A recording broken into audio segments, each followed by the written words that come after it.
স্বাগত ডিবিসি সংবাদে আপনাদের সাথে আছি অর্কমিত্র তরদার। শুরুতেই জানিয়ে দেব আকিজ বশির গ্লাস সংবাদ শিরোনাম। জাতিসংঘের ঢাকা কার্যালয় পরিদর্শন করলেন জাতিসংঘ মহাসচিব অ্যান্তনিও গুতেরেস। রাজনৈতিক দলের প্রতিনিধিদের সাথে বৈঠক দুপুরে। ভোক্তার অধিকার সংরক্ষণে আইন থাকলেও মিলছে না সুফল। সীমাবদ্ধতায় সুরাহা হচ্ছে না বহু অপরাধের। আইন বাস্তবায়নে জোর ক্যাবের।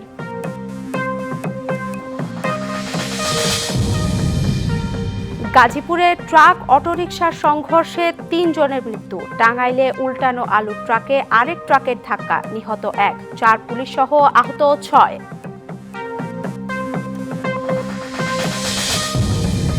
এবং যুদ্ধবিরতি নিয়ে পুতিনের সঙ্গে ফলপ্রসূ আলোচনা হয়েছে জানালেন ডোনাল্ড ট্রাম্প। যুদ্ধ চালাতে আলোচনা বিলম্বিত করার চেষ্টা করছে রাশিয়া, অভিযোগ ইউক্রেনের।